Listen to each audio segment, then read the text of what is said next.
Ambitionnelle, femme qui n'a pas peur de s'affirmer, prendre sa place et donner le meilleur d'elle-même afin d'avoir ce qu'elle veut.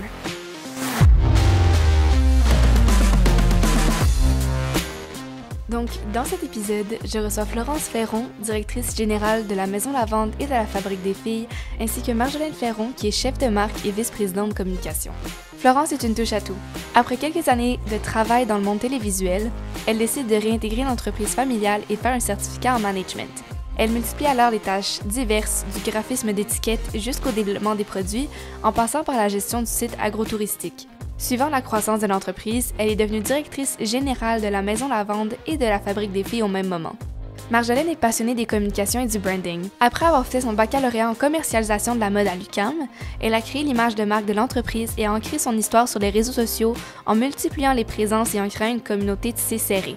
Aujourd'hui, elle chapeaute son équipe en assurant le poste de chef de marque et vice-présidente de communication, où elle s'assure que tout ce qui est créé à la maison soit en cohésion avec la vision de l'entreprise.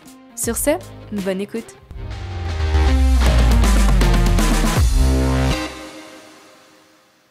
Donc, Florence et Marjolaine, je suis extrêmement contente de vous avoir sur le podcast aujourd'hui.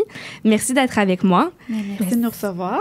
Le plaisir est pour moi. Oui, on est vraiment contente d'être là. C'est le fun, en plus de faire ça entre sœurs. Ben oui, cool. C'est ça. Puis ça va avec votre mission familiale aussi, j'imagine. Tout à fait, tout en famille. Exactement. Puis écoutez, pour débuter le podcast, est-ce que vous aimeriez me parler un peu chacune de votre parcours, puis comment est-ce que vous en êtes arrivée à travailler en famille pour la Maison Lavande? Ouais, c'est en ordre chronologique, vas-y. Donc, je commence. Donc, moi, je suis directrice générale de la Fabrique des Filles et de la Maison Lavande, qui sont nos deux entreprises sœurs. Je suis revenue dans l'entreprise en 2011, si je me trompe pas. Donc, j'ai eu un parcours un peu dans le monde télévisuel, puis ensuite, je suis revenue à temps plein pour mes parents. Donc, c'est nos parents qui ont fondé l'entreprise. Au début, je faisais vraiment tout. C'était une micro-entreprise, là, c'était tout petit. Fait que je faisais autant des postes de graphisme, d'adjointe, je touchais à tout.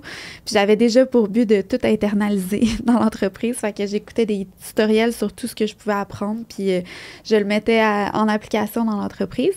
Puis c'est ça, tranquillement, ça a grandi. On a développé le côté manufacturier qui est la Fabrique des Filles. Puis nous voilà aujourd'hui ensemble.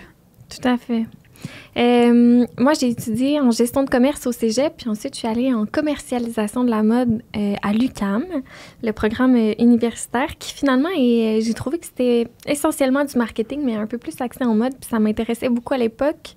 Quoique après mon bac, je savais pas trop où m'enligner. Puis ma sœur est tombée enceinte. C'est à ce moment-là où elle est partie en congé de maternité, puis je l'ai remplacée pour son congé de maternité. Puis j'ai travaillé fort à me tailler une place qui allait rester parce que quand j'ai remplacé ma sœur, ben je m'y suis vraiment plus, là, tu sais. Fait que je me suis dit, il faut que je reste ici avec Flo, qu'on continue en famille. Puis c'est ce que j'ai réussi à faire finalement.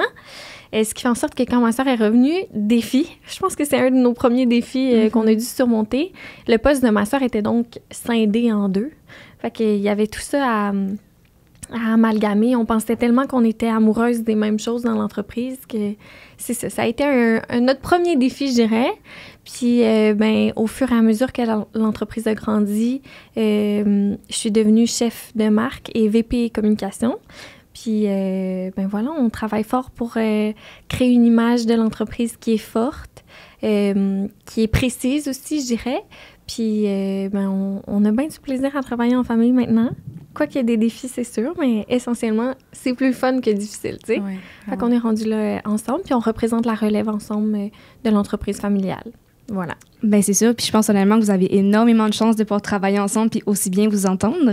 Oui. Puis je trouve ça intéressant le fait que tu amènes le défi justement d'avoir un peu occupé le même rôle de DG dans l'entreprise, si c'est... Est-ce que je me trompe pas? C'était bien directrice? Non, en fait, à ce moment-là, non. C'est ça. À ce moment-là, Flo, elle était vraiment... elle faisait toutes sortes de choses. Là. Okay. L'entreprise était tellement petite que je pense que quand tu fais partie de ce genre d'entreprise-là, il faut que tu fasses tout. Il faut que tu portes tous les chapeaux. Puis c'est ce que ma sœur faisait, mais ses intérêts premiers était vraiment au niveau du marketing, du graphisme, de l'image. Puis c'est ce qui m'intéressait beaucoup aussi. Fait que quand elle est revenue, ben on se sentait qu'on jouait dans les mêmes eaux, tu sais. Fait que ça a créé des petites tensions, je dirais. La chance qu'on avait, c'est que l'entreprise était en croissance. Fait que c'était pas le travail qui manquait, c'était juste de bien définir chacun les vases qu'on allait occuper, tu sais. Puis on l'a fait rapidement quand même, tu sais, de continuer de travailler plus au niveau des offensives marketing, du graphisme.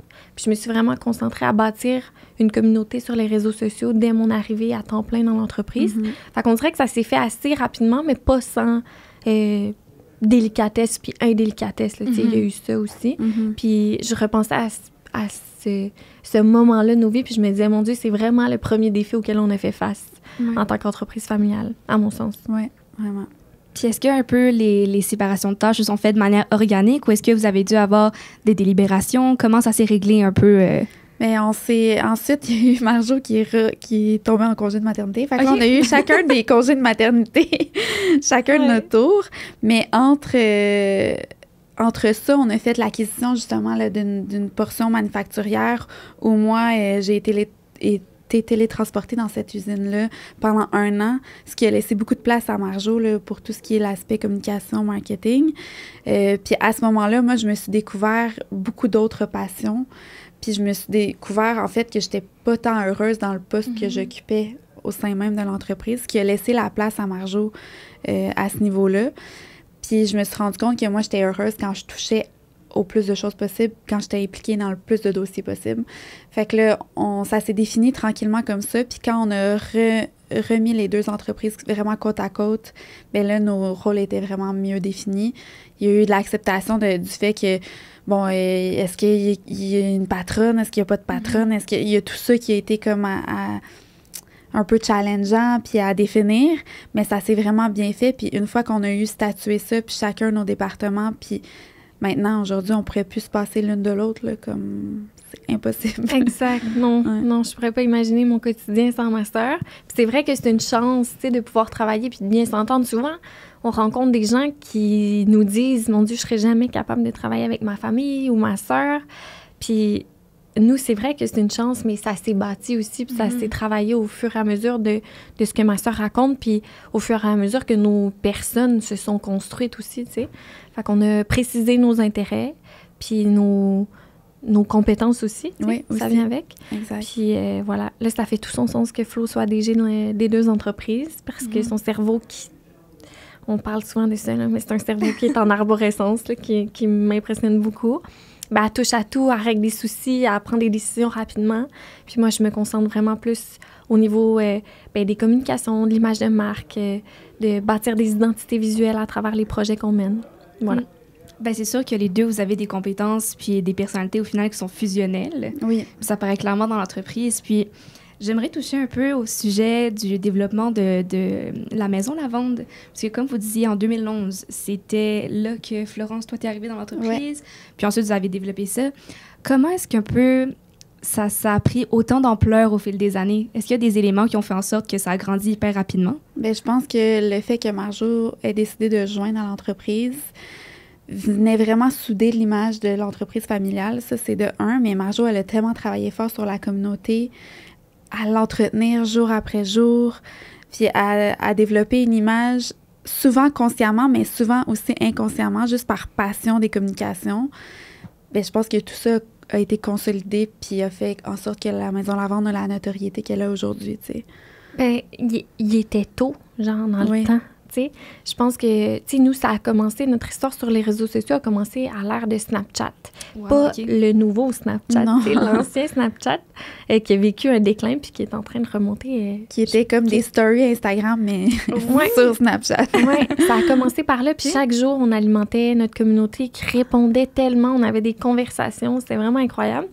Puis d'ailleurs, ben, ces gens qui nous ont suivis là ont souvent transigé vers Instagram où là, on se concentre vraiment plus. On fait encore nos stories quotidiennes chaque jour sur Instagram puis sur Facebook. Puis c'est vrai que le fait qu'on a commencé ça tôt puis qu'on l'entretenait, parce que je pense que la constance, c'est une des clés premières là, sur les réseaux sociaux, ben, c'est ça que ça a été un moteur certainement pour que l'entreprise grandisse. Puis il y a eu d'autres pas phénomènes, mais d'autres trucs qui ont fait en sorte que la maison a grandi. Notre intuition. Flo a vraiment beaucoup d'intuition aussi. C'est impressionnant. Fait que des décisions qui ont été prises, qui nous ont aidés à grandir certainement. Il y a la pandémie aussi qui nous a rendu service quand même parce que les gens étaient confinés chez eux à prendre soin de leur maison, à prendre soin d'eux-mêmes, à essayer tant bien que de mal de diminuer cette anxiété-là qui nous guettait tous, tu sais. Puis on sait que la lavande, ça aide sincèrement à diminuer l'anxiété, à favoriser le dodo aussi. Fait que les gens se sont tournés vers nous durant ce moment-là. Aussi parce qu'on avait une boutique en ligne qui était bien établie. Ça aussi, je pense que ça fait partie des trucs qui ont aidé à notre croissance, mais la boutique en ligne existe depuis le premier jour de l'histoire de la Maison Lavande. Okay. Donc, ce qui fait en sorte que, rendu à la pandémie, mais ça faisait déjà plusieurs années qu'on le levrait puis qu'on la faisait grandir. Aussi à faire face à cette vague-là. Tout à fait. On a assuré quand c'est arrivé aussi. Oui, bien, je pense que oui. Ouais. Puis en tant que tel, je trouve ça intéressant que vous parliez de l'aspect de communauté parce que des fois, surtout dans ma génération, j'ai l'impression qu'on oublie que les réseaux sociaux n'ont pas toujours été là. Ouais. Parce qu'en 2011, je me souviens, ou même 2013, admettons, parce que j'étais en secondaire 1. Oh, Snapchat, mon Dieu! Ton année de naissance, c'est quoi? 2000! C'est ça. Je suis un bébé 2000. J'ai jamais oublié ma date de naissance. J'ai quel âge? Je suis juste les années. Ouais, exact. Mais c'est ça, parce qu'en 2013, je me souviens quand Snapchat avait débuté, et c'était la chose sur laquelle tout le monde était. Et le fait de pouvoir envoyer des photos instantanées, d'interagir directement avec les autres, c'était hyper spécial parce que c'était littéralement dans le moment. Instagram, à l'époque, c'était juste des photos. Ouais. Je sais même pas si on peut publier des vidéos, mais je me souviens encore du logo brun, le premier logo. Et Snapchat, en secondaire 1, tout le monde utilisait ça. C'était notre moyen principal de communication. C'est fou, hein? Donc, je trouve ça super intéressant parce que j'ai comme pas l'impression qu'il y a beaucoup d'entreprises qui diraient le premier réseau que j'ai utilisé, c'est Snapchat.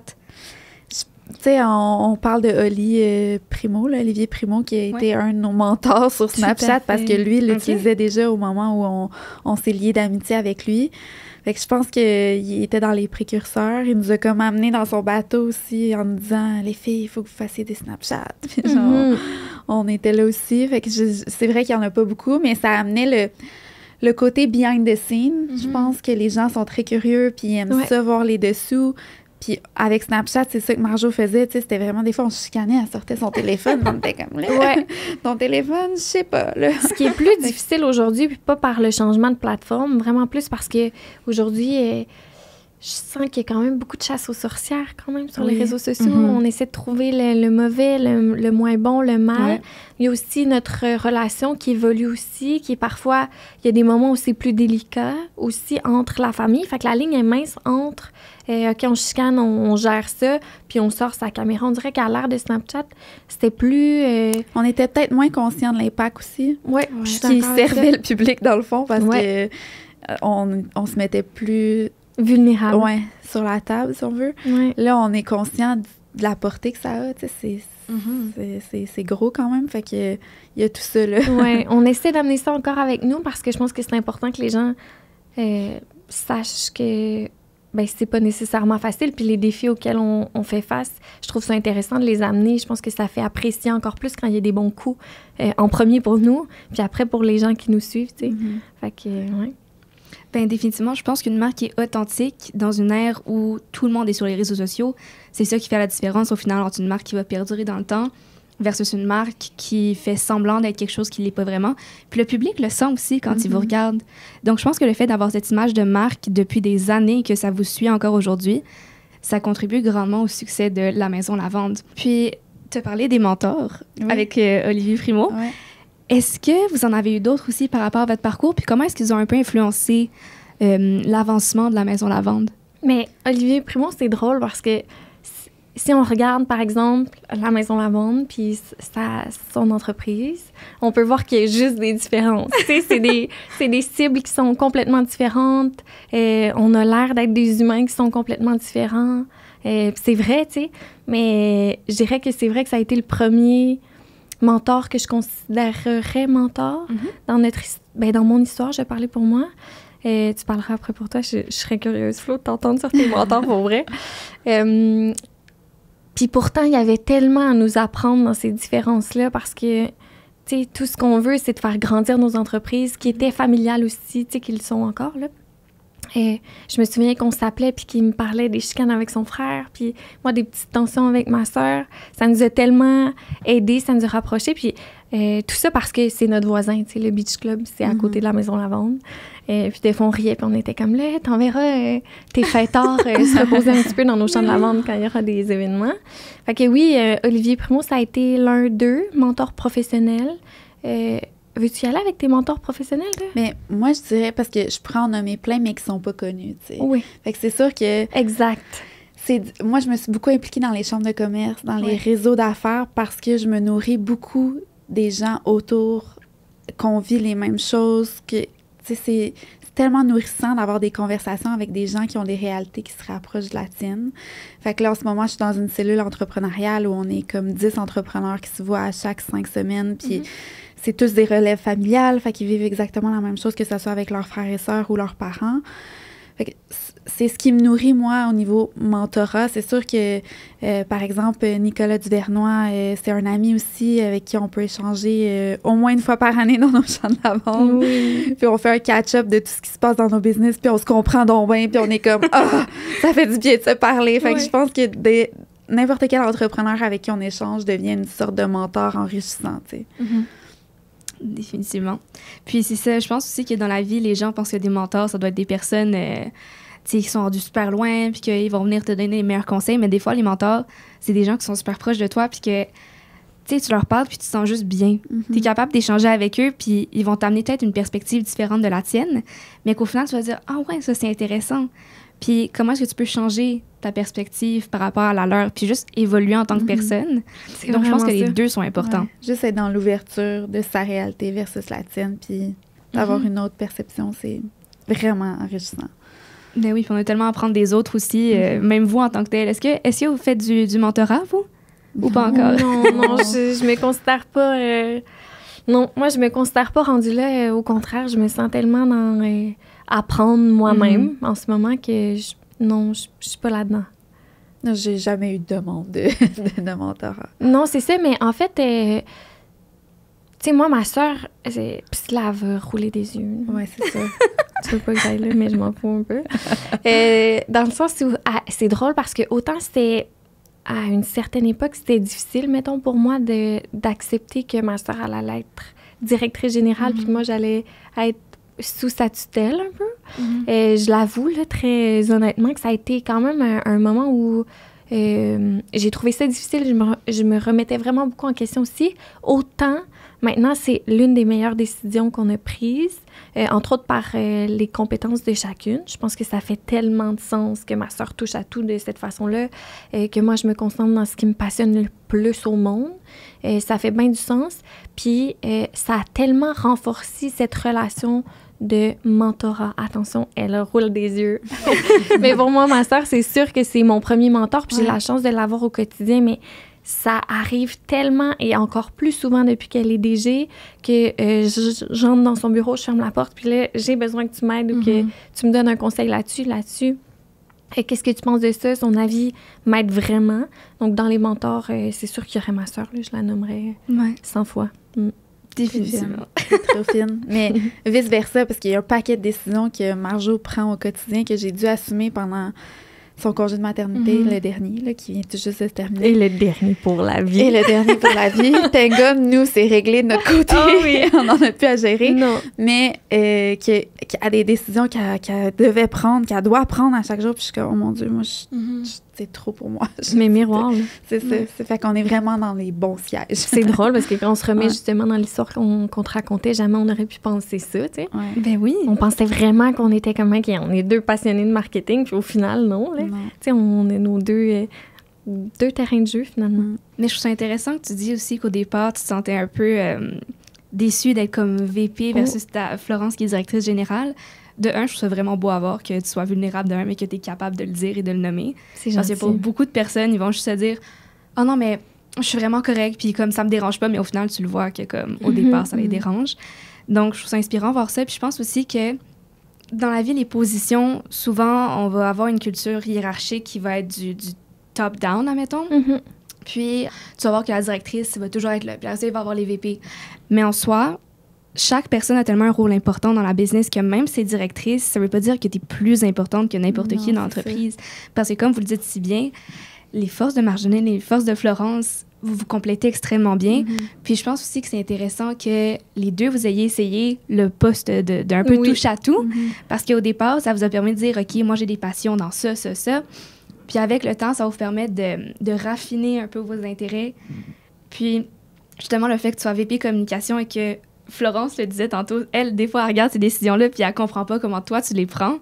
Ça prouve à quel point vous avez aussi du respect puis de l'admiration l'une envers l'autre. Oui, mais c'est toujours. Ça, c'est... je sais pas combien de fois par semaine on se dit pas, mon Dieu, que je ferais pas ta job. Ouais, c'est vrai, hein?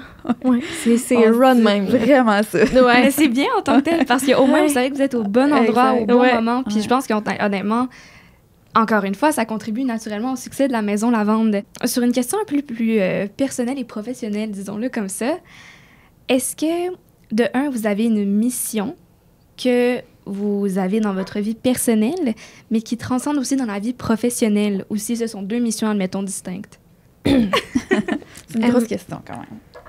Est-ce que ça transcende dans l'un et l'autre? Forcément. Forcément, parce que tout ce qu'on est, on le met dans l'entreprise. Plus, tu sais. Fait que je pense que ça fait bien du sens, ça, oui. Par contre, si je réfléchis, mettons, à ma mission de vie, tu sais, il y a des moments dans la vie où tu te concentres à ce que tu fais, tu sais. Moi, je suis vraiment, en ce moment, là, dans une phase où je me concentre à ce que je suis. Je veux tellement devenir une meilleure personne, une meilleure collègue, une meilleure gestionnaire, une meilleure mère, une meilleure amoureuse, une meilleure personne, tu sais, comme qui va travailler des projets pour autrui. Je suis là-dedans, j'ai vraiment le goût de ça.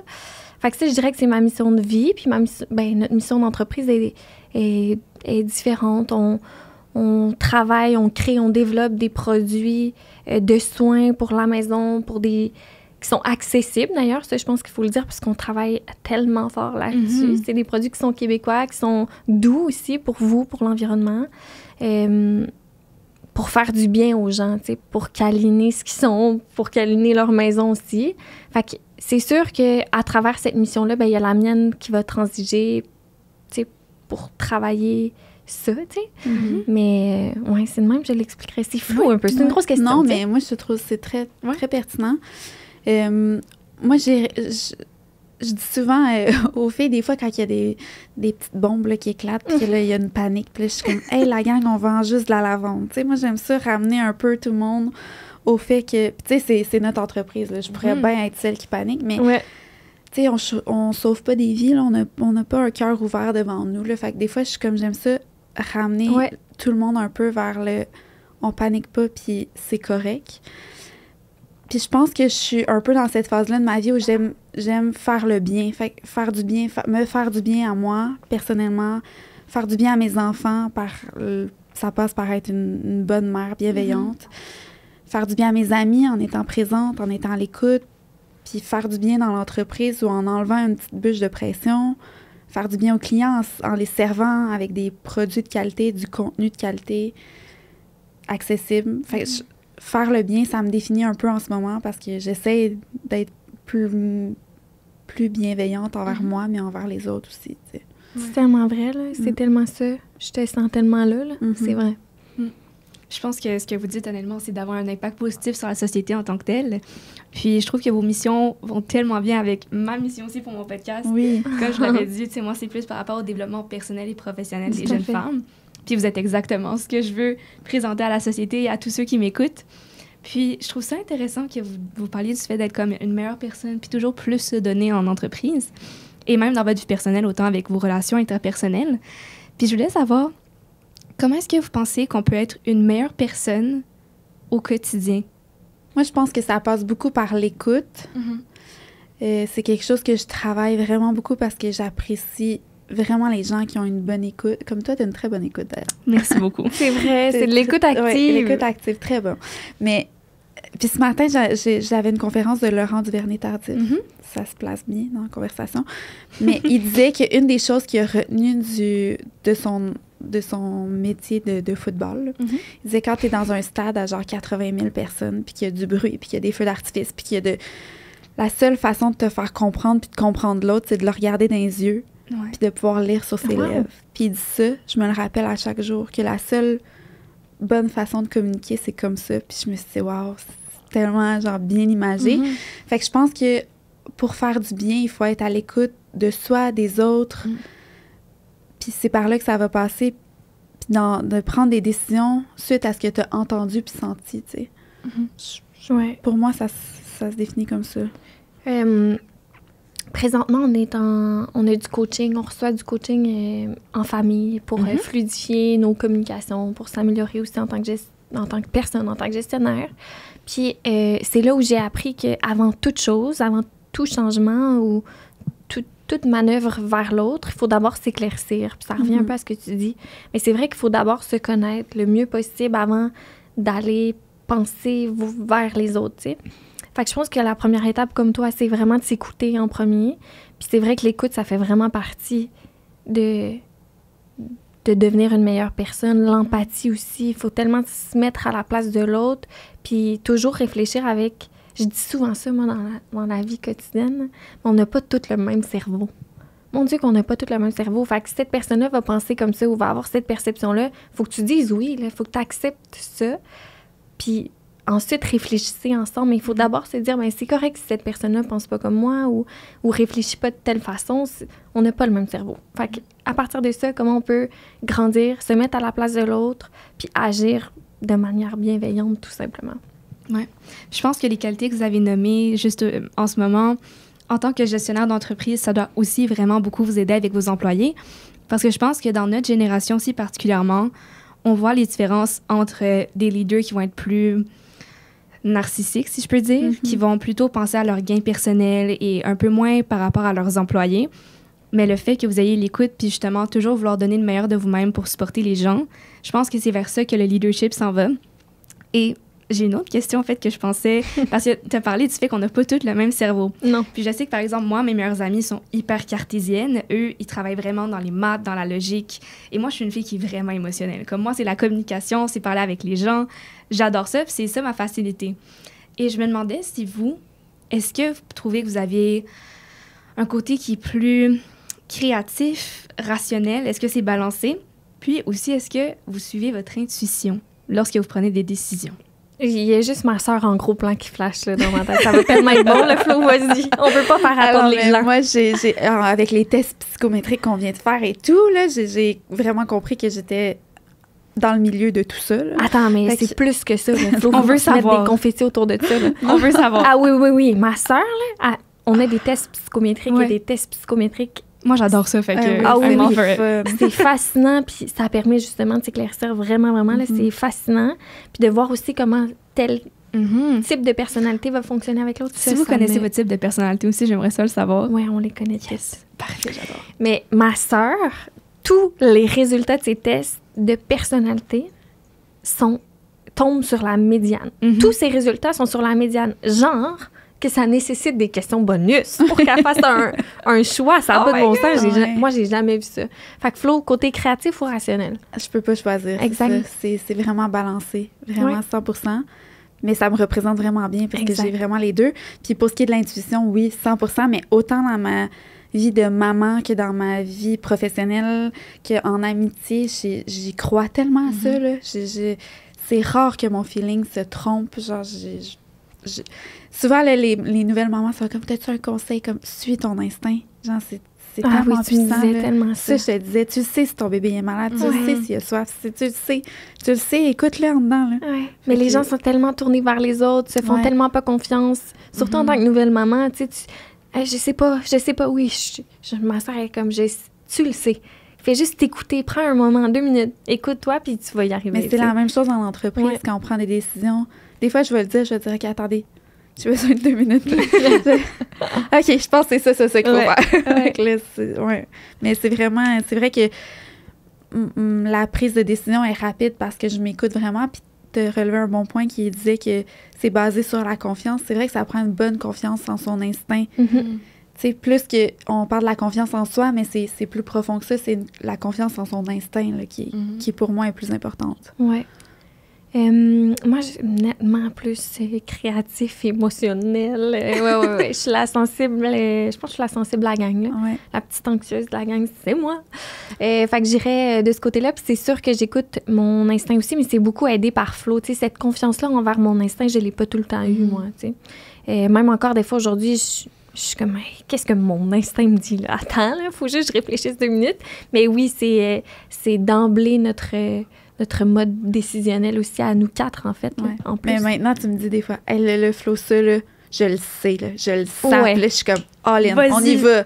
On y va, C'est ça. c'est par là. Oui, c'est vrai. Ouais. De plus en plus. Ouais. Puis parlant de ça, parce que je sais que tu as ramené ça aussi au début de la conversation, l'intuition, puis que vous l'avez souvent suivi, puis c'est ça qui a fait en sorte que la Maison Lavande a eu du succès. Mais est-ce qu'il y a un moment où vous n'avez pas suivi votre intuition et que vous l'avez regretté comme décision? Ah, sûrement. Mais oui, il y a peut-être un moment, puis c'est tout récent, là, ça vient juste d'arriver, on n'en a même pas parlé en vrai. Mais en vrai, oui, on en a parlé, mais du côté de l'intuition puis de l'instinct. Ouais. Mais nous, on a une collection éphémère du temps des fêtes qu'on sort chaque 1er novembre. Puis ça fait à peu près 5 ans, je pense, qu'on l'a. C'est cèdre et lavande. OK. Puis chaque fois, on essaie de la sortir avec des nouveautés, avec des nouveaux produits qu'on va ajouter à cette collection-là. Une offensive aussi. Une T'sais, offensive qui... un marketing qui va soutenir ce lancement-là. Ou... Exactement. Puis ça, c'est ce que notre instinct nous dit, tu sais. Mhm. C'est ce qu'il faut faire depuis des années. Puis cette fois-ci, ben pourquoi? Tu veux-tu continuer? Pourquoi on a décidé, tu sais, on l'a pas suivi, cet instinct-là, cette année pour la première fois? Non, c'est ça, on venait de lancer une autre collection, on s'est comme dit que ça avait peut-être pas besoin de flafla, mais finalement, tu sais, On s'est trompé. on s'est trompé. On aurait dû y donner l'exposure qu'elle méritait, dans le fond, cette Ouais. collection-là, puis y donner l'amour qu'elle mérite. Fait que ça fait que notre lancement était moins exubérant que les autres années. Fait que, tu sais, au niveau des ventes, c'était moins là. Au niveau du comment on en parle, c'est moins là aussi. Fait que déjà, on est comme dans l'année prochaine, puis on est comme, là, on va la ramener, on va y donner de l'amour. Ouais. Fait que... Mais c'est fou, Ouais. ça nous a prouvé, ça, justement, que notre intuition, depuis les 5 dernières années, était bonne de toujours l'accompagner, ce relancement de collection-là. Cette année, on l'a pas fait. C'est ça, tu l'as nommé, on venait de lancer une autre collection. Peut-être qu'on s'est un peu assis aussi sur ce succès-là parce que Cèdre et Lavande fonctionne merveilleusement bien. C'est ma collection préférée, tu sais. Fait qu'on se dit, OK, je pense que ça va marcher. On vient de montrer dans la face des gens, genre, une collection entière complète et nouvelle. OK, on relaxe un peu, mais est-ce qu'on était confortable? Sûrement que non, tu sais, sûrement que même quand on prenait cette décision-là, on n'était pas totalement... OK, même nous, tu sais, c'est plate. OK, c'est plate un peu, mais je pense que, tu sais, le temps nous le permet peut-être pas nécessairement, ou peu importe. Puis finalement, ben c'est ça, les ventes nous le disent. Les statistiques nous le disent. C'est pas notre meilleur relancement de Cèdre et Lavande, puis ben, on apprend de ça, finalement. Sinon, dans les équipes aussi, tu sais, des fois, il y a des gens avec qui ça fonctionne moins bien pour travailler, puis, tu sais, de retarder soit une mise à pied ou le fait d'avoir des discussions, tu sais, tu le sais en tant que toi, ça fonctionne pas. Fait que de prendre action, tu sais, je pense qu'on le fait de plus en plus rapidement maintenant. C'est quoi ta phrase? De quoi? Walk the talk. Walk the talk, ouais. Fait que, tu sais, de prendre action plus rapidement, je pense que quand la petite voix intérieure, elle dit, il faut y aller, là. Exact. Ouais. Je pense aussi que c'est intéressant parce que souvent, en tant qu'humain, par rapport aux mises à pied, tu sais, puis les personnalités difficiles, on va toujours un peu rationaliser le fait qu'on attend de dire quelque chose à quelqu'un parce qu'on a peur de la réaction de la personne puis de la blesser. Parce qu'en tant que femme émotionnelle, puis qu'on est empathique, on est intéressé aux autres, c'est toujours difficile de dire à quelqu'un que non, qu'on doit s'en séparer, on doit le mettre à pied. Puis, je trouve ça intéressant que tu dises que justement, maintenant, ça se fait de plus en plus rapidement parce que c'est souvent ça que les gens ont peur. Mais est-ce que vous avez des trucs, en fait, pour gérer les personnalités difficiles? Puis comment est-ce que vous abordez un peu ces conversations difficiles-là au quotidien? Mais je pense qu'on laisse beaucoup de place à l'autre dans ces conversations-là parce que il n'y a jamais un côté de la médaille. T'sais, nous, en tant que gestionnaire, on voit un côté, on voit des rendements qui sont pas là, des tâches qui sont pas accomplies, des échéanciers qui sont pas respectés, mais il y a une raison pourquoi la personne a fait ça. Nous, on n'engage pas des gens qui sont de mauvaise foi ou qui n'ont pas des compétences pour Après, est-ce qu'ils sont dans la bonne chaise au bon moment? Dans leur vie aussi personnelle, ça peut arriver. Mais je pense que d'exposer la situation de façon très factuelle, puis de premièrement écouter l'autre personne expliquer, tu sais, sans tomber dans la justification, parce que en tant que gestionnaire, c'est pas ça que tu veux, là. Tu veux juste comprendre comment on peut soit t'élever ou t'enlever des trucs qui vont te permettre de t'élever, ou tu sais, nous, on n'a pas beaucoup de postes qui sont écrits sur papier dans une structure organisationnelle normale. Tu sais, nous, on construit des postes autour des compétences des gens. Fait que souvent, c'est avec des discussions aussi challengeantes puis aussi délicates qu'on réussit à créer un nouveau poste pour cette personne-là, parce que on l'aime, elle est dévouée, mais ça rentre juste pas ce qu'elle a à faire, soit dans son temps, soit dans ses compétences. Fait qu'on va comme moduler un poste puis s'arranger pour qu'elle puisse s'épanouir puis devenir la meilleure version d'elle-même, tu sais. Je pense que c'est vraiment ça. C'est vraiment beaucoup d'écoute puis de prendre action post ça. Là. Oui. C'est sûr que ça va décourager les autres. Oui, tu as toujours des conversations délicates avec des gens, mais que ça avance pas. Nous, je pense qu'on a réussi la majorité du temps à, par exemple, prendre une mise à pied puis apprendre de ça puis bouger des choses après. C'est ça. Dans la dernière mise à pied, on a aussi pris un moment avec cette personne-là pour lui demander s'il y avait des choses que nous, on pouvait améliorer. Puis elle nous en a nommé qu'on a tout de suite bougé. Tu sais, ça... Il y a des trucs à apprendre de part et d'autre. Bien, c'est sûr. Puis je pense que dans ce que vous dites, c'est oui, avoir les conversations difficiles, mais ensuite avoir aussi la proactivité de faire en sorte que ça va peut-être pas arriver la prochaine fois.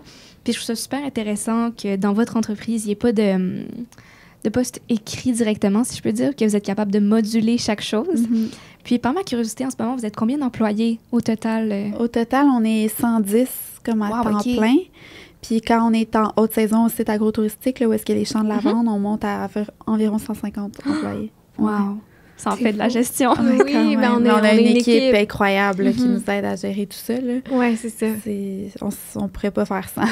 Non. Notre équipe est plus qu'importante. Puis côté gestion du personnel, opération, nous, ça prend ça. Tu sais, depuis le début, on a quelqu'un aux ressources humaines, tu sais, c'est fou quand même. Puis on regrette pas cette décision-là, tu sais. Mais oui, moduler des postes, c'est drôle, c'est ce qui fait en sorte que notre gang, des noms de postes qui mesurent à peu près 12 pieds, ou qui font pas trop de sens, tu sais. Je pense à Lisiane, cours d'eau, communication et web. En gay, ça veut dire quoi, tu sais, ça existe, ouais, ça. Mais ça, c'est l'intuition de Flo, d'ailleurs, tu sais. Moi, je te l'attribue à 100%. C'est vrai. C'est... OK, parfait. Elle n'est pas heureuse là-dedans. Il y a des tâches. Tu sais, à quoi bon? C'est... Quand tu peux te le permettre, c'est sûr. Ouais. Mais à quoi bon t'acharner sur des tâches qui ne fonctionnent pas avec toi si tu peux juste aller peaufiner ce qui t'intéresse puis ce dans quoi tu es meilleur? Tu sais, l'entreprise va en bénéficier à la fin aussi. Mais avec Caro, qui est justement en ressources humaines aussi, on travaille beaucoup sur... prendre des gens, mettons, qui commencent en boutique comme conseillère, puis tranquillement des élever avec nous. Tu sais, on a Marie-Claude qui a commencé comme gérante. Des exemples. Tu sais, comme gérante au Carrefour Laval, puis qui finalement est rendue cours d'eau de toutes les boutiques qu'on a. Au bureau chef. Au bureau chef. On a Caroline qui a commencé conseillère à la vente à notre boutique de Saint-Eustache, qui est maintenant rendue gestionnaire du site agro-touristique. Wow, OK. Entendez-le, là, c'est fou quand même. C'est fou. Mais c'est Marie-Claude Gourde aussi, qui a commencé comme commis conseillère, puis qui est rendue à la Fabrique des filles, au prépesage. C'est comme... Oui, Lisiane, service client, est maintenant rendue cours d'eau. Tu sais, c'est vraiment... Oui, on a plein d'exemples comme ça, puis c'est vrai que c'est une force de l'entreprise qui a été construite par... C'est là où la créativité des postes est vraiment mise de l'avant. Oui, ça nous rend service. Ben c'est ça, puis c'est tout à votre honneur aussi, parce que surtout dans un milieu où est-ce que j'ai l'impression qu'il y a tellement de turnover rate, si je peux dire, d'employés qui quittent, qui vont dans d'autres entreprises, avoir tant d'employés que vous venez de me nommer qui restent dans l'entreprise puis qui veulent continuer puis qui veulent grandir, ben c'est tout à votre honneur, parce que ça prouve que justement les valeurs familiales vont plus loin aussi que juste vos parents et vous en tant que sœurs. Ça se transmet aussi dans le reste de l'entreprise. Puis le fait que les gens veulent rester, qui supportent votre mission, ben je veux dire, c'est sûr que vous êtes des gestionnaires fabuleuses en tant que tel, en termes de leadership. On va revenir plus souvent. Faudrait demander aux employés. Oui, faudrait demander aux employés. Ben si vous avez tant d'histoires de personnes qui restent dans l'entreprise et qui montent, en général, c'est quand même bon signe. Ben, et de ce que j'en vante aussi. Une de nos plus grandes fiertés, c'est que l'équipe de direction, c'est minimum 8 ans d'ancienneté. Wow! Puis attention, l'entreprise a il va avoir 15 ans. Ouais. Mais c'est ça. C'est C'est ça, je veux ça fait dire. partie de la moitié, ils font partie de la moitié de l'histoire. Là. Ben, exact. C'est Ouais. fou, là. C'est énorme. là. Ouais, ça, c'est Vraiment. vraiment une fierté, ouais. Mhm. Puis je pense que dans ma génération aussi, juste pour... dans ma génération, en même temps, on est quand même proche, on n'est pas si loin. je Mais pense. oui, on est vraiment proches, là. Je sais pas ce que tu parles. Les rides qu'on a, c'est pas des vrais, là. Non, mais dans le sens, tu sais, c'est pas une entreprise qui a 60 ans que vous avez, mais si c'est 8 ans sur 15, c'est 50%, là. Ouais, Mhm. exact. Quand même. Puis vous avez une équipe de direction, gestion de combien de personnes? On est comme 6 très, très proches, Mhm. là, mettons. Un Fait que, noyau. ouais, un petit noyau de 6. Mais c'est impressionnant quand Ouais. même. Puis c'est ça. En fait, oui, c'est là où je m'en venais. C'est que je pense que lorsque je parle avec mes amis et plusieurs autres personnes de mon entourage, on réalise que souvent, on va pas vouloir rester dans une entreprise toute notre vie. Ou Ouais. pour plus qu'un certain nombre d'années. On va aller prendre Ça, c'est l'expérience qu'on a besoin. C'est ça. Mais tu sais, quand je regarde mes parents qui, eux, ont travaillé quasiment toute leur vie dans la même entreprise, qui sont fait des 30 ans, des 40 ans, je me dis, je sais pas comment vous avez fait, honnêtement, parce que de nos jours, je me vois tellement pas rester dans une seule entreprise.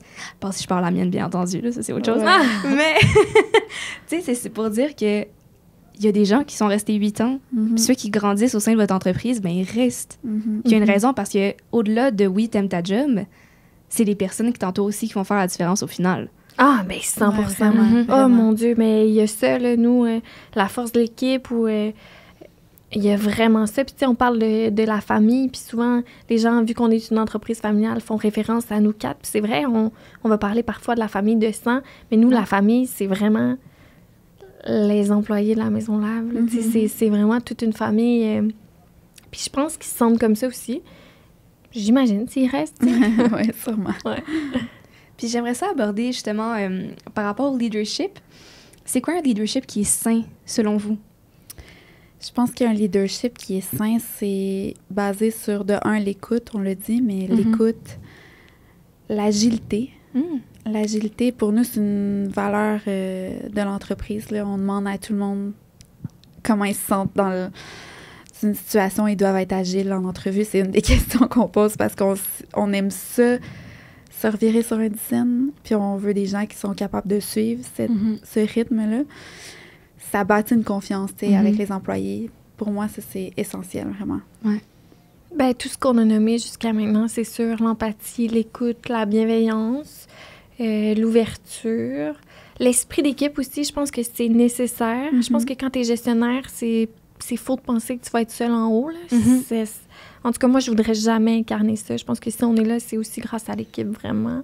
Puis de l'incarner, tu sais, pas nécessairement juste d'en parler, mais tu sais, nous, on met la main à la pâte là, dans les trucs, dans les projets, qu'on démarche, qu'on bouge, qu'on développe. Fait que ça fait partie, je pense, dans notre cas ou à notre sens. Tu sais, je pense pas que le leadership sain va être pareil d'une personne à l'autre, puis c'est bien parfait. Mais je pense que dans notre cas, il y a ça aussi qui fait en sorte que ça fonctionne bien. Tu sais, qu'on l'incarne, ce travail d'équipe-là. C'est vraiment important. Ouais. Ben, définitivement, un leadership, c'est que tu travailles avec des gens Mhm. de base. Puis je veux dire, si les gens te suivent pas, puis sont pas capables de te faire confiance puis d'être inspirés par toi, ben t'es pas un leader. Parce que ce qui te donne le titre en tant que tel, c'est le fait que c'est les autres qui vont te le donner puis qui vont dire « Je te fais assez confiance pour te suivre, je trust tes décisions. » Exact. Vas-y, je pense que c'est ce que vous avez aussi réussi à incarner parce que vous me dites avec l'écoute, l'empathie, la communication. Puis, je me demandais aussi, j'imagine que vos valeurs personnelles sont un peu les mêmes que celles de votre leadership et de la Maison Lavande. Oui, oui. Oui, c'est collé sûr. quand même. Parce Ouais. que c'est ça, c'est notre entreprise. Fait que Ben, c'est ça. ça ferait pas de sens que ça le soit pas, là. Ouais, exact. Mais il y en a une qu'on n'a pas nommée jusqu'à maintenant, puis c'est vraiment fondamental, je pense, pour nous, mais il y a toute cette notion d'humilité ou de modestie. Mhm. T'es-tu d'accord? Mhm. Puis je pense que dans notre cas, ça passe aussi beaucoup par reconnaître le travail de nos équipes aussi. Mais je pense que ça, c'est une valeur qui est fondamentale dans l'entreprise, à notre famille aussi. On est fiers de ce qu'on accomplit. On travaille fort pour l'accomplir aussi. Mais ça vient avec beaucoup d'humains qui se mettent ensemble et qui se rassemblent pour travailler ça dans le même sens que nous. Puis ça, c'est important pour nous de le rappeler parce que c'est une valeur fondamentale de pas juste faire comme c'est moi qui est au devant, c'est moi qui est ça. Puis avec les réseaux sociaux aussi, tu sais, il y a cette ligne-là qu'on veut faire aussi, puis qui est importante pour nous. Tu sais, je veux dire, c'est nos petites faces qui sont là beaucoup, mais on connaît toutes les... Tu sais, on connaît beaucoup de membres de l'entreprise aussi via les réseaux sociaux, parce que pour nous, c'est aussi eux qui font partie de la réussite de la maison. Ouais. Ben, l'authenticité et l'humilité en tant que telle, je pense que ça vous décrit bien. Oui, puis je pense que c'est collé aussi. Ouais. Je pense que c'est ça. C'est pas d'être modeste pour être modeste. C'est pas ça. Non, parce qu'on est capable de reconnaître le succès. Exact. Puis on est fiers de ça aussi. C'est vraiment... Mais on le travaille tellement fort qu'il faut le dire. C'est sûr qu'il faut le dire. Ouais. Fait que je pense que oui, je pense que tu touches quelque chose où c'est vrai que l'authenticité doit être collée avec l'humilité. Si tu l'incarnes puis si tu l'es, si tu penses vraiment que tu es arrivé là seul, va puis parle. Mais ouais, c'est ça. Je trouve ça super intéressant ce que vous dites. Puis ça m'amène à un peu ma prochaine question, parce que là, on parlait de leadership et de vos valeurs les plus chères. Mais ce que je veux savoir, est-ce que vous êtes d'une famille d'entrepreneurs ou est-ce que la Maison Lavande, c'est votre première entreprise? La Maison Lavande, c'est la première entreprise de la famille Ferron-Joannette. Oui? Oui, on vient d'un monde... nos parents étaient journalistes à l'époque aux nouvelles. À la télé. À la télé, donc... puis sinon, c'était plus dans le domaine médical là, avant, là, donc médecin, infirmière. Fait qu'il n'y a pas de... Non. C'est tellement intéressant. C'est vraiment tout nouveau. Fait que eux, c'est une deuxième carrière. Ouais. Puis nous, on a plongé là-dedans comme première-ish carrière. Ouais. Puis qu'est-ce qui vous a incité... En fait, vos parents, c'est eux qui l'ont fondé. Oui, exact. Qu'est-ce qui les a incités, en fait, à dire, nous, on va vendre de la lavande? Moi, j'étais la meilleure pour l'expliquer. L'histoire de la maison, j'ai l'impression qu'on la raconte souvent, mais à chaque fois, il y a des gens qui sont comme « Ah, je savais pas ça! » Mais c'est né d'un voyage en Provence. C'était un voyage d'amoureux qu'ils ont fait en premier. C'était en 2006. Puis... c'était sur le plateau de Valensole. Je ne sais pas si les gens connaissent vraiment ça, mais nous, depuis, bien sûr qu'ils nous ont montré cet endroit-là, qu'on est tombés en amour. Mais c'est là où il y a des champs de lavande à perte de vue. Là. C'est sur des kilomètres et des kilomètres. C'est vraiment beau. Puis la première fois qu'ils sont tombés sur ces champs-là, ils n'étaient même pas en fleurs. C'est vraiment fascinant parce que la lavande, c'est une vivace. Donc, après avoir fleuri, ben, ça reste un petit buisson tout vert. Mais sur des sillons, genre des kilomètres, c'est vrai que c'est impressionnant. Puis ça sent encore vraiment bon. Fait qu'ils sont comme tombés en amour avec ça. Puis rapidement, ils se sont demandé pourquoi ça poussait pas ici, au Québec. Puis là, ben, c'est des journalistes, tu sais. Fait que quand ils sont revenus ici, ils ont fait des recherches qui n'ont pas de bon sens, jour et nuit, pour finalement se rendre compte que la lavande, ça pousse à travers le monde. Puis Daniel avait déjà une terre là, sur laquelle on habitait. Puis tranquillement, ils ont repris possession de la terre qu'ils louaient à l'époque à des voisins pour de la petite culture, là, des fraises, des framboises, du chou aussi. Pendant qu'ils étaient journalistes, eux, ils louaient leur terre. Puis, ben tranquillement, ils ont décidé de faire des tests avec la lavande. Puis ça a été heureux, bien évidemment. Donc, c'est un gros test qu'ils avaient fait au début. Là, c'était genre 5000 plants, si je me trompe pas. Oh, wow, OK. Ouais, pas 2-3. Pas le temps de niaiser. Non, il était quand même... On essaye pour vrai. Fait que rapidement, on a repris possession de toutes les terres. Puis on a planté de la lavande qui nous a permis de faire la culture. Puis ensuite, ben, on s'est concentré sur tout ce qui touche la confection de produits dérivés, dans ce cas-ci. Donc, à partir d'huile essentielle de lavande. Puis, ben, ça retrouvait des passions de ma mère, justement, qui avait déjà été parfumeuse à l'époque, dans son très jeune temps. Elle avait été parfumeuse pour... dans un jardin. Oui, pour les parfumeries dans un jardin. C'est bien cute! Ouais, ben c'est fou. À l'époque, ils pouvaient comme fabriquer des parfums, bref. Puis, c'est ça qu'elle faisait quand elle était étudiante, genre. Oui, à l'université. Oui, c'est ça. Puis elle s'était toujours dit qu'elle allait revenir à cette passion-là. Fait que quand Daniel, qui lui est un amoureux de la terre, de la culture, a décidé de se concentrer sur la culture de la lavande, mais elle, ça faisait bien du sens pour elle parce qu'elle pouvait se concentrer sur le développement de parfums, entre autres. Donc, quand on a ouvert les portes en 2009 là, pour la première fois, il y avait quand même, je me trompe-tu, une trentaine de produits? Ouais, même. Quand même. Ouais. C'est beaucoup. Il y avait eu beaucoup de développement en amont. Ouais. Puis ce qui avait permis aux parents d'ouvrir le 21 mai 2009 avec une trentaine de produits déjà à offrir à base de lavande, bien sûr. Ouais. Wow! Ça, je savais pas en tant que tel qu'il y avait une trentaine de produits en débutant. Ouais. Puis je trouve ça fascinant, en fait, qu'ils étaient journalistes avant, puis qu'ensuite, ils ont décidé d'ouvrir la Maison Lavande et que ça ait si bien fonctionné. Ouais. Parce que je pense qu'il y a une statistique que, comme de base, dans les 5 années après qu'une entreprise ouvre, ben, il y a comme 90% qui ferment. Ouais. Donc déjà là, c'est incroyable. Puis, j'ai l'impression que souvent, pour les entrepreneurs, il y a comme de l'entrepreneuriat déjà dans la famille qui a comme été mis sur pied pour comme aider à inciter les gens à y aller. Mais je trouve ça intéressant que vos parents étaient journalistes avant. Puis est-ce que c'est aussi ça un peu pour laquelle tu étais allée en télévision avant? Oui, je pense que j'ai sûrement. compris que c'était en Oui, télé. c'est ça, oui. Sûrement que ça fait... Tu sais, on a passé notre enfance dans une salle des nouvelles, là, Ouais, en c'est ça. régie. Là. Fait que c'était ça qu'on connaissait, puis c'était pour ça que moi, je m'en allais Ok. dans Oui, ce puis même, domaine-là. Tu sais, Puis Mylène, là, la sœur, Ouais. vraiment en production télé c'est aussi. ça. Fait que tu sais, c'était comme un monde dans lequel on a vraiment baigné jeune. D'après moi, c'est ce qui m'a attirée. Attends, puis là, après, les parents sont devenus entrepreneurs, nous aussi. Ouais. Puis toi, si t'avais une deuxième carrière, tu irais en urgence. Ouais, je serais urgentologue. Oh, Si- intéressant. Si je pouvais. Puis ça, c'est le lien avec le reste de notre famille qui est vraiment Ouais, plus dans le monde médical. médecin, ouais. C'est drôle, hein? Hyper Ouais. intéressant. Puis toi, c'était en mode, c'est ça?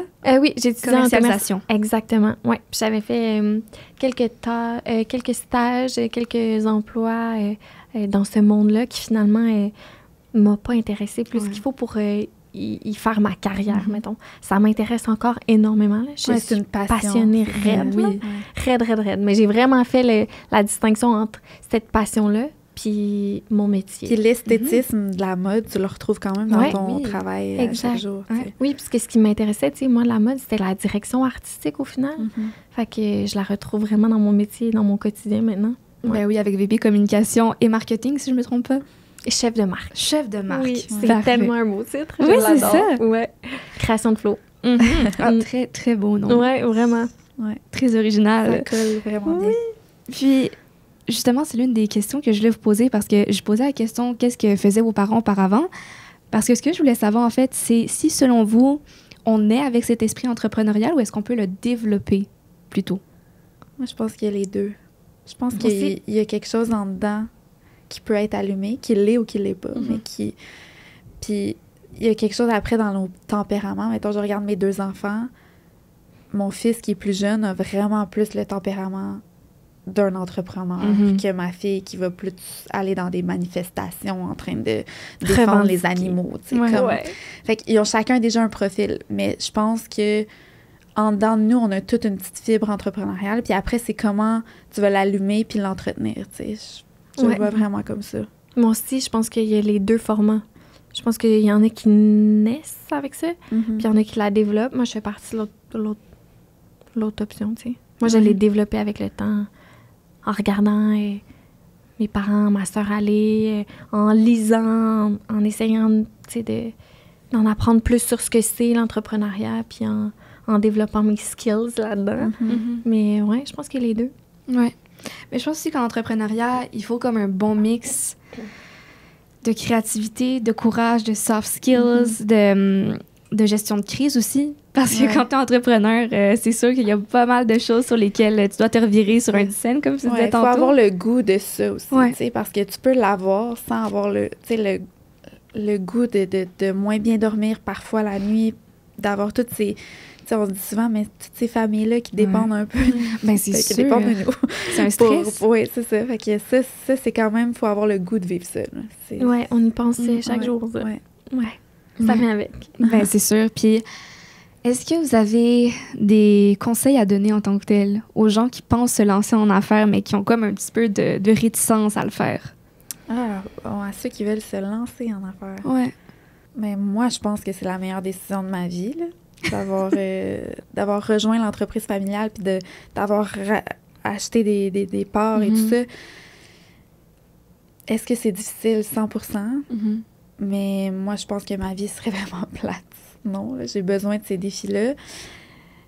Je pense que si tu veux te lancer, vas-y, parce qu'il y a juste toi qui peux prendre la décision. Après, assume tes compétences et tes faiblesses, puis travaille sur tes faiblesses, puis laisse ton ego de côté.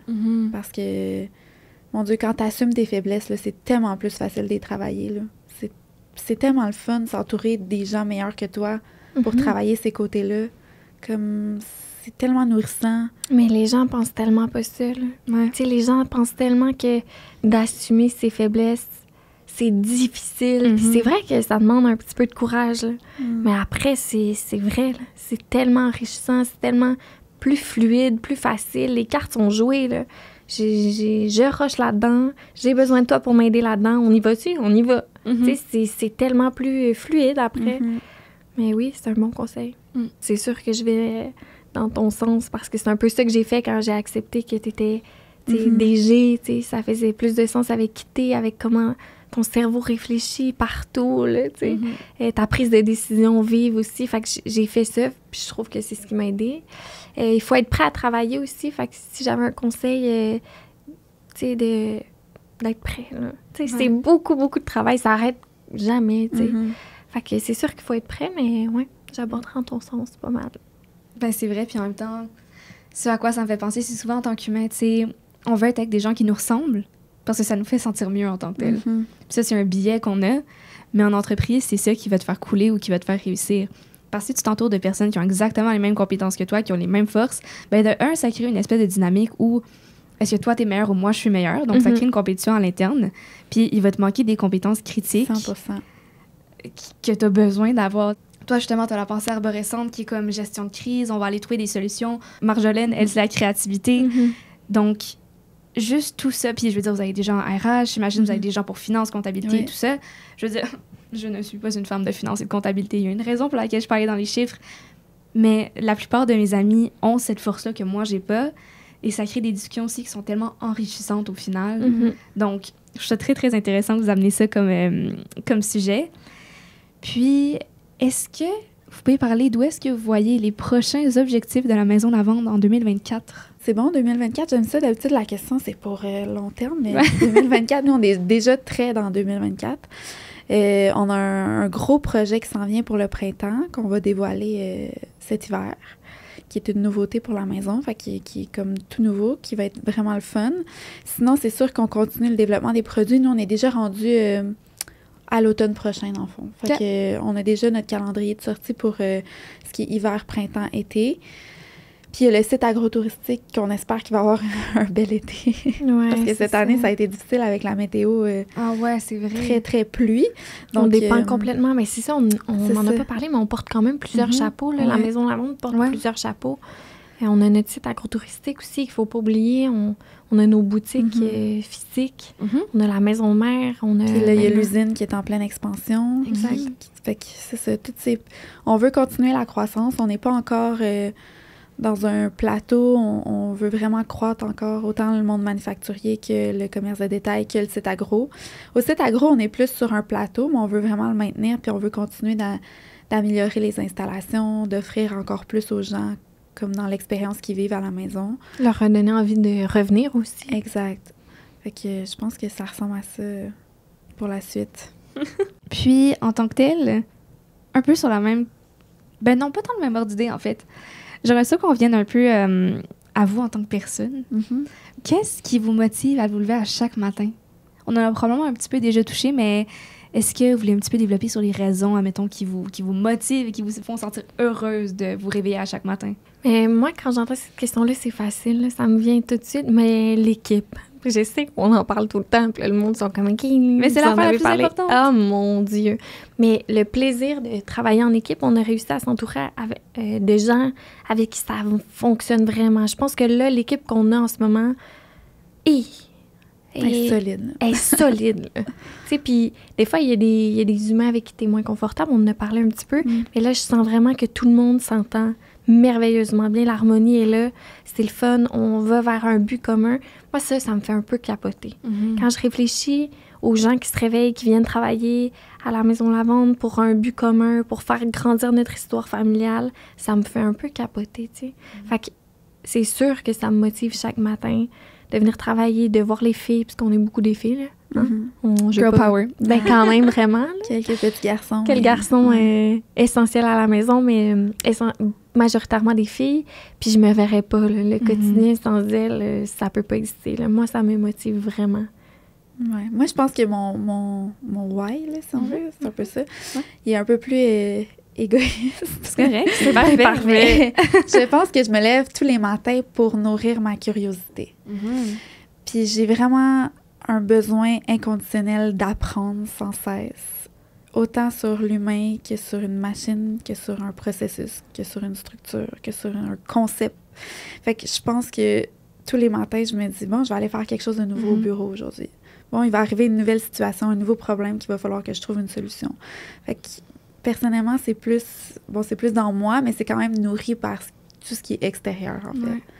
Fait que ça soit un humain ou une machine. Je suis bien énervée de ça. Oui, ma sœur est passionnée par les machines, justement, par l'équipement de production. Oui, c'est fou quand je suis dans son bureau, puis l'électromécanicienne, elle vient nous voir, puis genre, on a un problème de POC. Ma sœur est, ouais, je suis là, j'arrive. Ouais, c'est vraiment fascinant. C'est ça qui est fou, là, tu sais, Flo, c'est ça qu'on disait tantôt là, avec son cerveau en arborescence, c'est que ça l'intéresse honnêtement. Autant que de développer une stratégie marketing, que de donner son avis sur le packaging de tel nouveau projet. C'est fou, là. Ouais. Je pense que je suis tellement d'accord avec vous deux, justement, parce que auparavant, ben, vous connaissiez un peu le comité Femmes en affaires au HEC. Oui.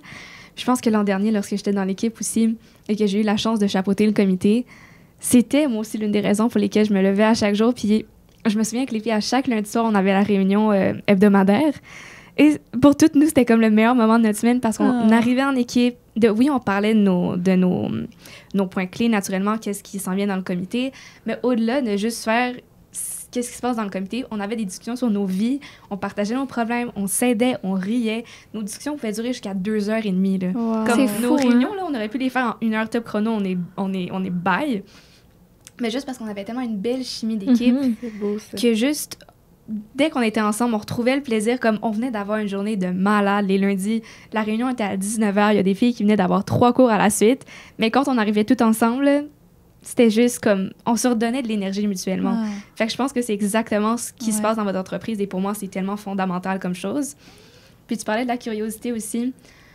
Puis je pense que personnellement, c'est aussi une autre des raisons pour lesquelles j'adore faire ce podcast. C'est bien pour en apprendre sur des femmes comme vous qui ont un parcours absolument incroyable. Puis aussi...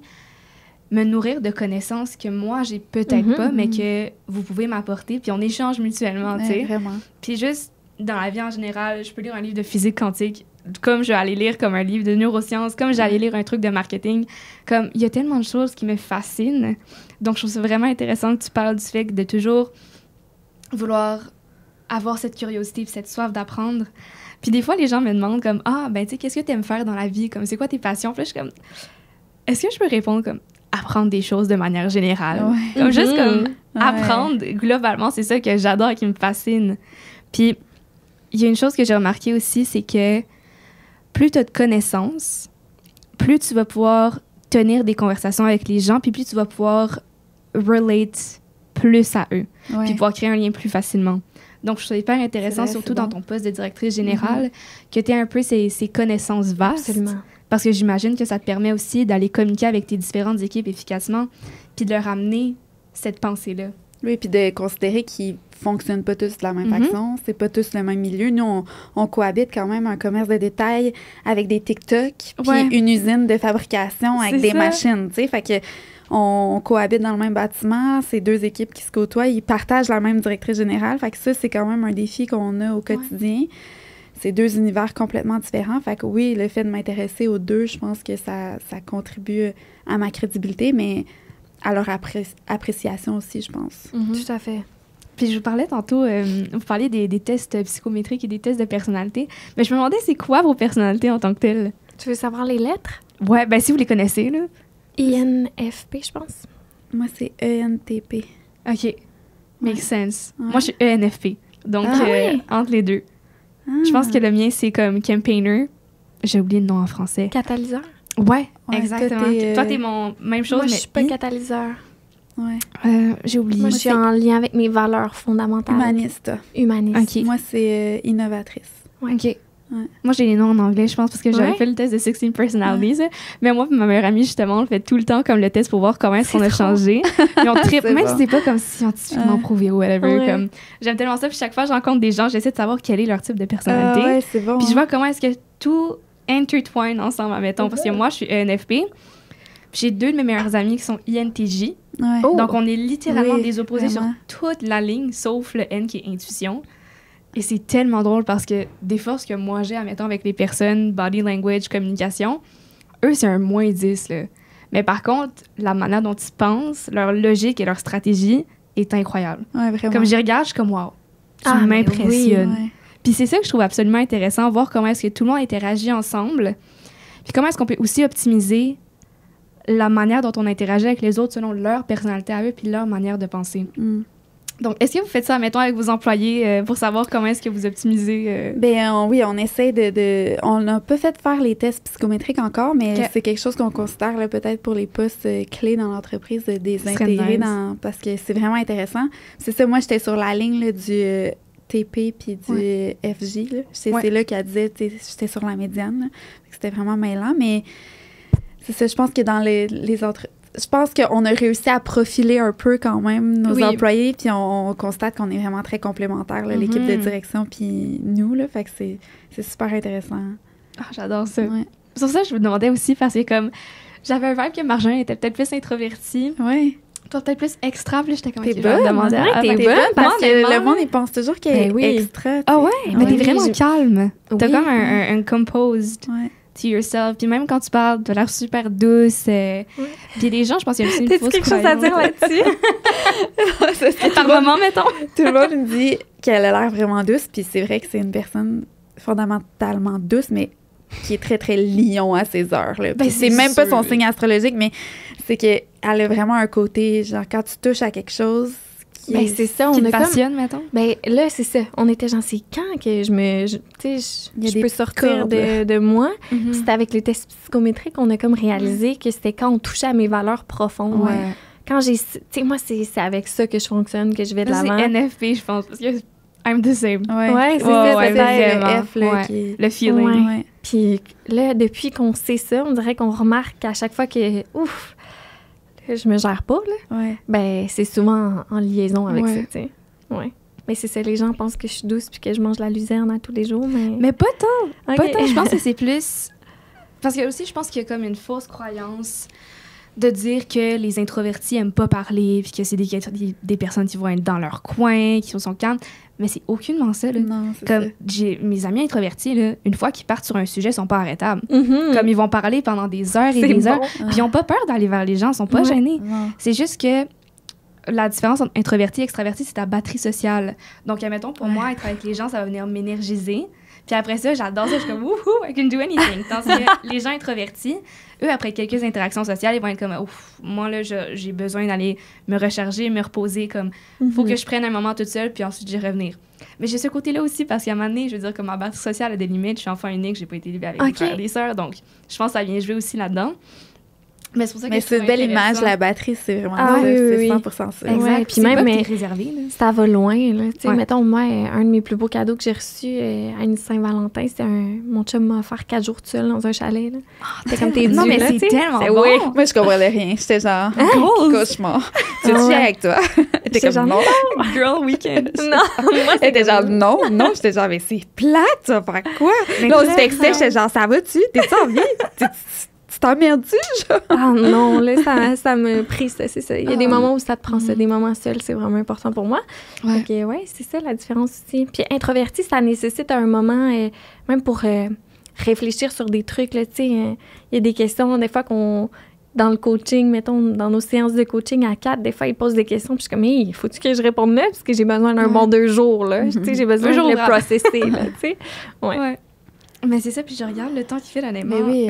Je suis tellement déçue qu'on ait déjà la dernière question parce que c'était tellement une belle conversation qu'on a eue ensemble. Merci. J'ai adoré apprendre à vous connaître, mais je vais le redire à la fin encore une fois. Mais comme question finale que je pose à toutes mes invitées, que je vais vous inviter à répondre aussi, c'est qu'est-ce qui vous rend fière d'être femme? Je pense que c'est la capacité d'être pieuvre. Et là, je veux rien enlever aux hommes, mais on a cette capacité d'être mère, amie, amoureuse pour certaines, gestionnaire ou autre, femme de carrière, tout ça en même temps, puis en excellent, même si on se sent souvent poche, parce qu'on est facile pour se taper sa tête, là, on est vraiment bonne pour ça, mais mon Dieu qu'on en fait des affaires. Là. Moi, je regarde les filles au bureau, là, courent à la game de hockey, après ça, l'autre s'en va au cours de danse, l'autre s'en va au karaté, là.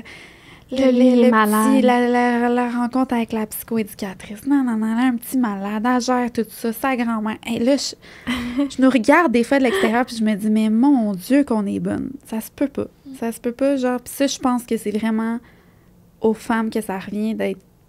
On n'a pas le choix, parce que la société est faite ainsi, là, comme ça. Il y a beaucoup de chapeaux qui retombent dans la cour des femmes. on les a pris aussi, hein, ces chapeaux-là, on les met, puis on demande peu d'aide souvent. Mm-hmm. Fait qu'il faut les assumer, mais on les assume vraiment bien, puis ça me rend fière d'être une femme à cause de ça. C'est tellement vrai, là. C'est tellement beau. Je suis d'accord avec tout.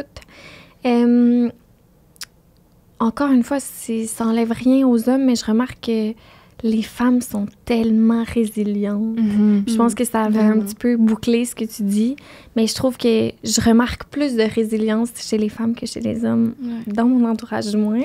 Puis ça me rend excessivement fière. Puis c'est peut-être ça aussi, c'est peut-être de ça qu'est née la résilience des femmes. Tu sais, c'est peut-être le fait qu'on porte tous ces chapeaux-là, puis on baisse la tête, puis on y va, là, on fonce. Là. C'est là qu'il faut aller, on y va. Oui, je dirais que la résilience, ça m'impressionne beaucoup chez les femmes. Oui. C'est ça, je trouve ça intéressant que tu disais justement qu'on se tape tout le temps sur la tête, puis qu'on va se dire qu'on est-tu assez bonne, on est-tu assez ci, on est-tu assez ça. Puis justement, on n'aura pas le temps d'en reparler, mais tu sais, le syndrome de l'imposteur, là, il y a une raison pour laquelle il est plus proéminent chez les femmes. On porte tellement de chapeaux en même temps, puis des fois, même en société, comme... On a tellement été mindés à se monter les unes contre les autres aussi, tandis qu'on devrait se monter les unes les autres, puis de s'encourager, puis justement de célébrer nos accomplissements, aussi petits soient-ils, que comme, tu sais, il y en a pour se lever le matin, c'est un accomplissement, puis comme, savoir reconnaître ça, c'est l'important au final. Donc, je trouve super intéressant. Tout ce que vous avez amené aujourd'hui comme sujet, honnêtement, absolument incroyable. J'ai tellement adoré apprendre à vous connaître. Florence et Marjolaine, merci beaucoup d'être venues sur Ambitionnel. Merci pour ton écoute. Oui, ton écoute, c'est vraiment impressionnant. Le plaisir est pour moi. Écoutez, c'est trop gentil. Merci pour ton temps, de nous avoir invités aussi. C'est très gentil. Ça me fait plaisir. Puis écoute, je souhaite tout le bonheur pas le bonheur du monde, mais tout le succès possible pour la Maison Lavande dans les prochaines années. Merci. Je te souhaite plein de belles rencontres aussi, puis t'en apprends plus sur les humains. Merci beaucoup.